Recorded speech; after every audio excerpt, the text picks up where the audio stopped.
লাহু মুআকিবাতুম মিন বাইনি ইয়াদাইহি ওয়া মিন খালফিহি ইয়াহফাযুনাহু মিন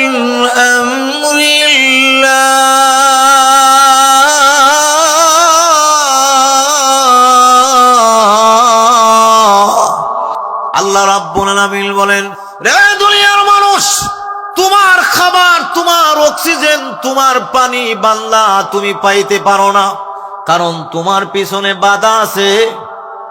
হে মুমিন, ওই রিজিকের হকদার তুমি না, কারণ তুমি গুনাহগার। এই রিজিক তুমি পাও না।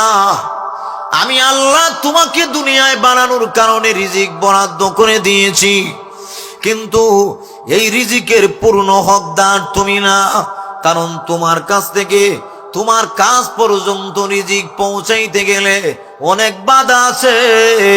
গুনাহ হইল তোমার পিছনে মূল বাধা। ওই গুনার কারণে তোমার নামের বরাদ্দকৃত রিজিক তুমি পাওয়ার যোগ্য না।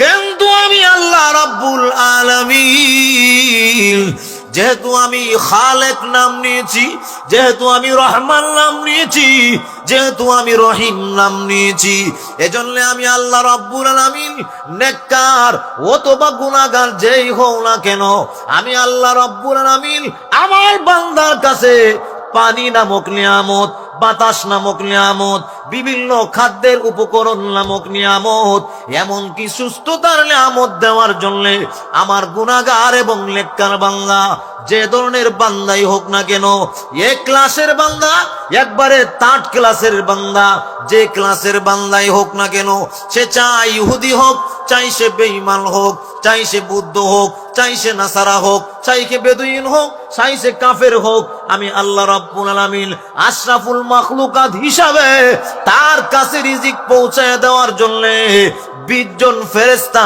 তার বডিতে ডিউটিতে লাগিয়ে রেখেছি। 10 জনের ডিউটি,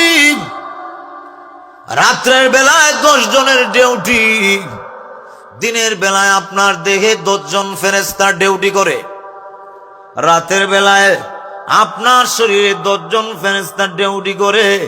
এজন্য আল্লাহ রাব্বুল আলামিন বলেন, ওরে দুনিয়ার মানুষ, তোমার জীবনটা কিসের মাধ্যমে জানোনি? তোমার জীবনটা হলো ফেরেশতা খাদেমের মাধ্যমে। তোমার জীবন ফেরেশতা খাদেমের মাধ্যমে। মনে রাখবা, আবার যেদিন তোমার হায়াত নামক বিচার মেয়াদ শেষ হয়ে যাবে, ওই দিন আমি আল্লাহ রাব্বুল আলামিন যার মাধ্যমে তোমার জীবন, তার মাধ্যমেই তোমার মরণ ঘটাইয়া দিব।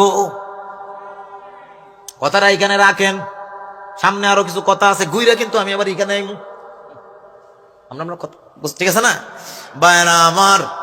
যে কথাটা বলতেছিলাম, এটা হলো 1 নাম্বার, মানুষের জীবন হলো ফেরেশতা খাদেমের। এটা জোরে বলেন না, আরো জোরে বলেন। আর মানুষ ছাড়া অন্য যত প্রাণী আছে তাদেরও জীবন আছে না নাই? কিন্তু মনে রাখবা, মানুষ ছাড়া অন্য যত প্রাণী আছে সব প্রাণীর জীবন তসবিহর মাধ্যমে, আল্লাহর জিকিরের মাধ্যমে। আল্লাহর জিকির ছাড়া কোনো প্রাণী বাঁচে না। আপনার বাড়ির গরুরা পর্যন্ত আল্লাহর জিকির ছাড়া বাঁচে না। যেদিন তার জবান থেকে আল্লাহ রাব্বুল আলামিনের জিকির বন্ধ হয়ে যায়, ওই দিন তার মরণ ঘটে যাবে। আল্লাহ রাব্বুল আলামিন জানায় দেয়, ওরে দুনিয়ার মানুষ, ভালো করে কথা মনে রাখবা, আমি আল্লাহ রাব্বুল আলামিন গোটা পৃথিবীর সমস্ত মাখলুকের জবানে আমি আল্লাহ আমার জিকির চালু করে দিয়েছি।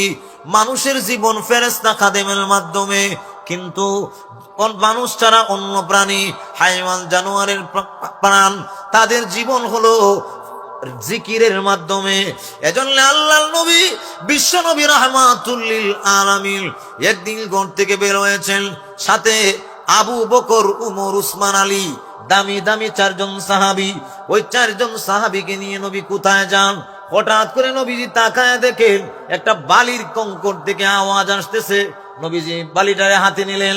আবু বকর সিদ্দিক বলেন, ইয়া রাসূলুল্লাহ, আপনার ওই বালির ভিতর থেকে কি যেন গুনগুনি একটা আওয়াজ হয়।